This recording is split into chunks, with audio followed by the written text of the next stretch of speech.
Hello, LSU football fans. My name is Jeff Nowak. I am the digital sports producer for Noah.com, the Times-Picayune, and the Advocate. Here with your LSU live chat, sponsored by Creed and Creed.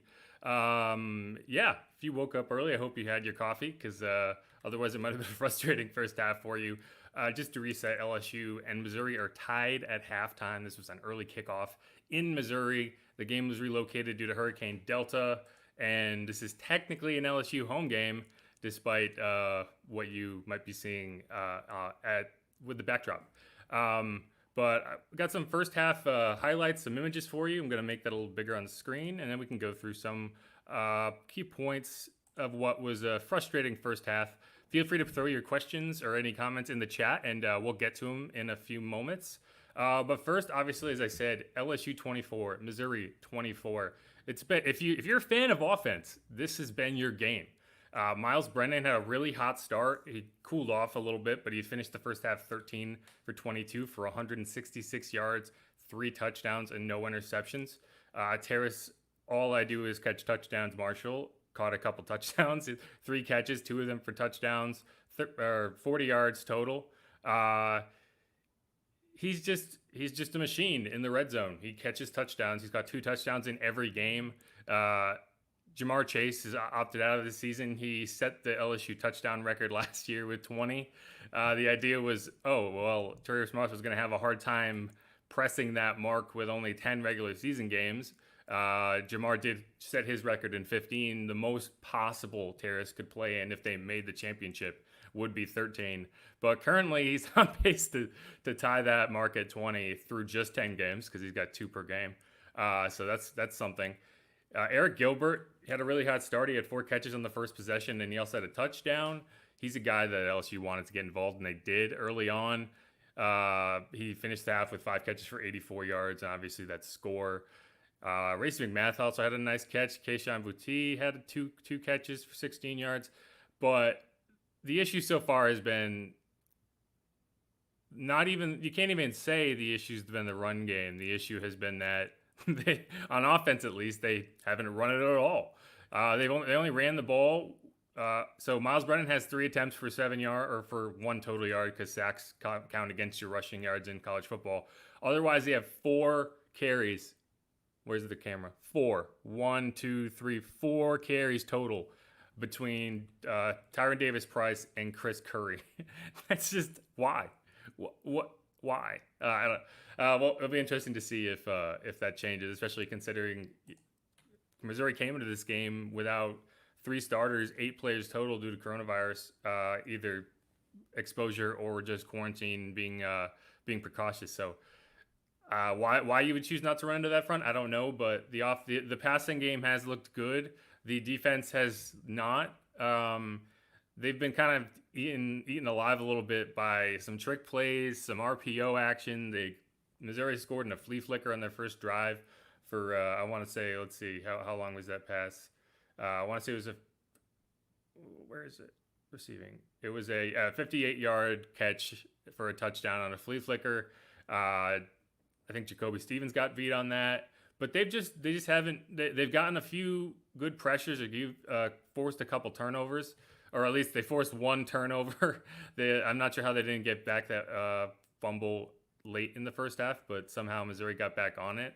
Missouri also muffed a punt. They muffed 2 punts. 1 they again managed to get on.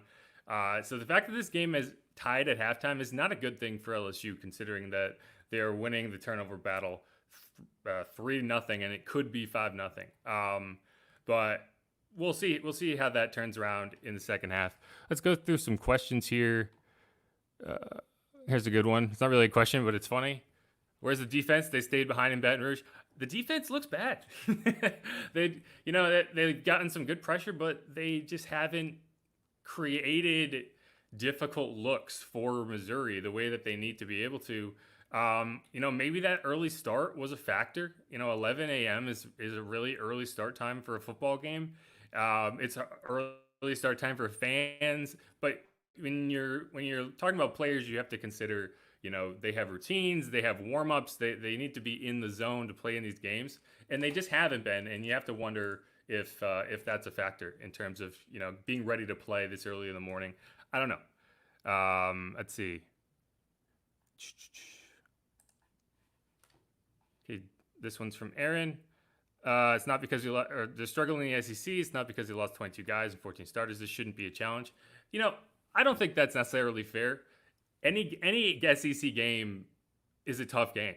I mean, you look forward to this part of this season all year long, and you're going to get everyone's best effort. LSU is the reigning national champions. People are going to come out gunning for them, whether they lost 14 starters or not. So that's something to keep in mind. It's like you're not getting any breaks. This is not UT San Antonio, which you're supposed to start the season with. This is Missouri. This is a high-level program with a new head coach who's clearly ready to get innovative in how they're going to attack this game. And they look good. Give some credit to Missouri. They are executing everywhere but the punt return game. I don't know what's going on there. They had a hard time fielding that last one. So that's something to keep an eye on.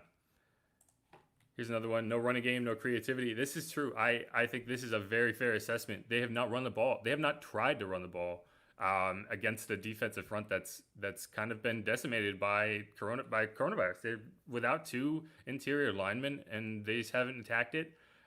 Chris Curry has 3 carries. John Emery, you have to wonder about John Emery a little bit. He took a big hit on a pass play early in the second quarter, I believe. And I don't know if I've seen him back in the game. He definitely hasn't had a carry, so you have to wonder if he's a little worse for wear on that. But there hasn't been any reports on him one way or the other, so don't want to speculate too much. Miles Brennan took a hit that he didn't need to take, go down in the red zone. I'm not sure what that was about. He looked like he had room to get out of balance. He already had the first down, and he just kind of put his shoulder down and took a hit. And he was grimacing over on the sidelines a little bit. I don't know if he's feeling that, but that's something to watch going forward. But let's take a quick break for a message from our sponsors. That's Creed and Creed, and we'll be right back with some more after this. This is not a dramatization or a paid testimonial. I'm Christian Creed, and let me tell you, car wrecks can wreck lives. As a former insurance adjuster and as a licensed accident investigator, I've handled hundreds of accident claims. If you or a loved one have been involved in a car accident, no matter how big or small, let me put my experience to work for you. Call Creed and Creed. We're serious attorneys for serious injuries. All right, we're back. Thanks again to Creed and Creed for being our sponsor for these live chats. Let's get into a few more reader or viewer questions. Time of possession will be critical in the second half. I think you're right, and I think that goes back into needing to establish the run game. Even if John Emery is not available, I don't want to speculate on whatever he's dealing with, but he took a big hit, and even if he isn't available, one of the things that LSU has to their advantage is a very strong stable of running backs. Chris Curry, he missed the game last week, but he got the first carry today. He seems to be the lead dog right now. He needs to be used. Even if you're running a lot more play action sets, you're getting him involved on screen action outside the pocket. That's a way you need to get those guys involved, because that's how you maintain the ball. That's how you keep time of possession. In the first half, Missouri won the time of possession battle 18 minutes and 38 seconds to 11 minutes and 22 seconds. This is not the LSU offense of 2019 where you're going to blow people off the field. You're going to bog down. This is not Joe Burrow. This is not Clyde Edwards-Helaire. This is Miles Brennan kind of building the plane as he flies it, and a lot of young running backs who, need to be incorporated. I think that time of possession it's a really good point. Time of possession is a big element that they need to focus on. Balancing that out, because if you're going to allow Missouri to possess, you're gonna see a fourth quarter a lot like the Mississippi State opener, where the defense was on the field the entire game and they're just going to be gassed. So I think you make a really good point there. LSU, they have 1 sack. The Missouri offensive game plan has been a lot of misdirection, a lot of RPOs, a lot of stuff to keep the defense kind of on its heels. And when they've gotten a chance to kind of pin their ears back, and get to Connor Vizalak, if I'm saying that name correctly. They've looked good. They forced a couple turnovers. It was a really nice punch out there on a pass that stopped that drive. It looked like Missouri was going to get a first down and possibly go in for a score. And the defense made a really nice play. And the way that LSU needs to do is find ways to be more consistent in between those nice plays, because that's where you're just seeing a lot of these breakdowns, especially on the edges of the field. They've been pretty solid in the middle of the field, but when those long developing pass plays get to the edge, LSU just seems to not have a plan for them. Let's keep going. Bo got to go. Stephanie, I don't agree. I think we need to pump the brakes a little bit here. LSU's defense is going to get better. I think that they've played a lot better in second halves than they have in first halves, even just the first 3 games this season. And I think you're going to see a lot more energy from them in the second half. And I think that, you just got to be patient. Anytime you change the defensive system, there's going to be difficulties, especially with young players, in picking those new sets up, picking those new alignments up. And you're going to have breakdowns, but I don't think that Bo is. I don't think you should give up on Bo quite just yet. No excuses for this display. Yeah, fine.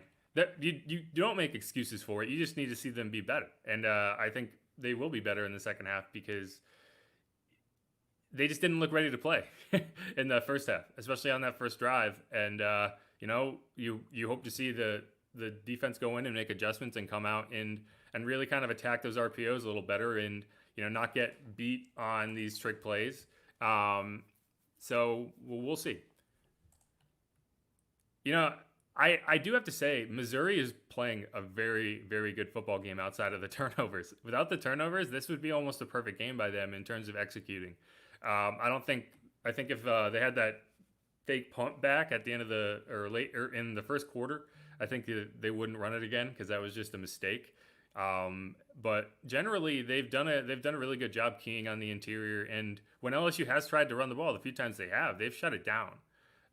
So you got to give them credit. They're playing in a very difficult situation. They have the game at home, but they're without a lot of key players. And it's easy to just blame everything on LSU when there's another team on the field and they're executing. LSU has moved the ball, so that's good to see, and the defense just needs to be a little tighter.